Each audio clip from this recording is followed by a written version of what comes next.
جب یوسف جو کہ ابراہیم کی نسل سے تھا اور مصر میں ایک ذمہ دار شخص تھا تو اس نے اپنے باپ اور پورے گھرانے کو کہا کہ اس کے ساتھ آ کر رہیں۔ وہ وہاں بہت عرصے تک رہے جب تک یعقوب، یوسف اور ان کے سارے بچے مر نہ گئے اور نسل ختم ہو گئی۔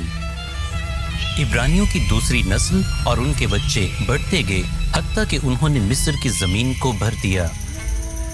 اس دور کے نئے فرعون کو یوسف کا علم نہیں تھا۔ وہ عبرانیوں کی بڑھتی آبادی سے اس قدر پریشان تھا کہ اس نے اپنے لوگوں سے کہا، ہمیں کچھ ایسی ترکیب سوچنی چاہیے جس سے ان کی بڑھتی ہوئی تعداد کو روکا جا سکے۔ ایسا نہ ہو کہ وہ ہمارے دشمنوں کے ساتھ فوج میں شامل ہو جائیں اور ہمارے خلاف اٹھیں اور ہمیں اس سرزمین سے نکال دیں۔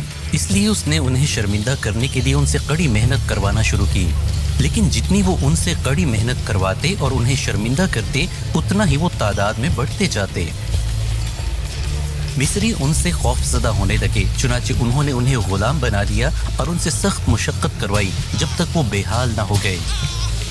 فرعون نے دائیوں کو بھی حکم دیا کہ جب عبرانی عورت کسی لڑکے کو جنم دے تو اسے مار ڈالو، لیکن اگر لڑکی ہو تو اسے نہ مارو۔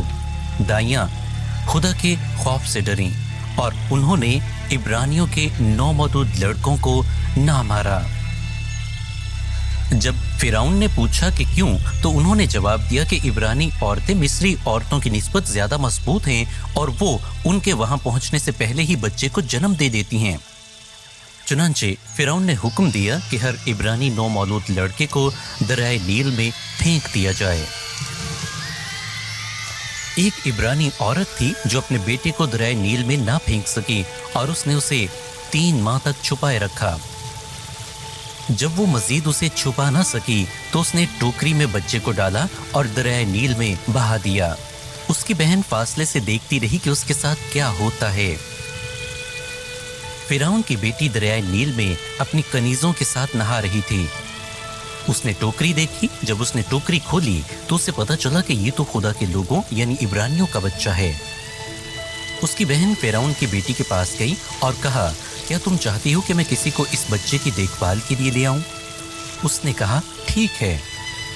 چنانچہ وہ موسیٰ کی ماں کو ہی بلا لائی۔ فرعون کی بیٹی نے اس سے کہا کہ اس بچے کو دودھ پلاؤ، میں تمہیں اس کی اجرت دوں گی۔ اور ایسا ہی ہوا۔ جب بچہ بڑا ہوا تو وہ اسے فرعون کی بیٹی کے پاس لائی، جس نے اسے گود لیا اور اس کا نام موسیٰ رکھا۔ موسیٰ نے محل میں پرورش پائی اور مصری سائنس اور حکمت میں مہارت حاصل کی۔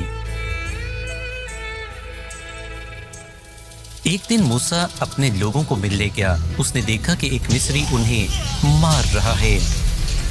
چنانچہ موسیٰ نے مصری کو مار ڈالا اور اسے ریت میں دبا دیا۔ اگلے دن اس نے 2 عبرانیوں کو لڑتے ہوئے دیکھا۔ چنانچہ اس نے ایک سے کہا کہ تم کیوں اپنے بھائی سے لڑ رہے ہو؟ تو اس نے جواب دیا، تمہیں کس نے ہم پر قاضی مقرر کیا؟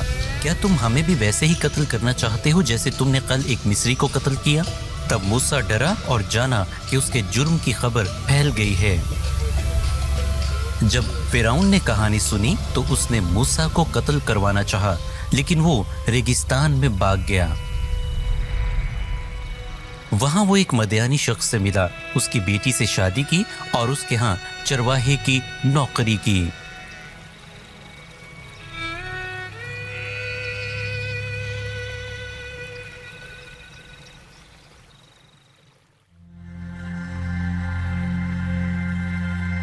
موسیٰ کی ماں، اس کی بہن اور دائیوں نے یہ فیصلہ کیا کہ وہ فرعون کی نافرمانی کرنے کا خطرہ مول لیں۔ کیوں؟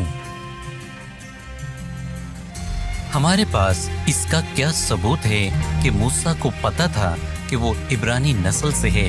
بے شک وہ محل میں فرعون کے بیٹے کی طرح پلا بڑھا تھا۔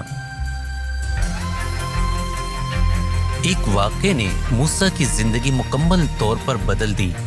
آپ کا اس کے بارے میں کیا خیال ہے کہ کون سے واقعات زندگی کو تبدیل کر دیتے ہیں؟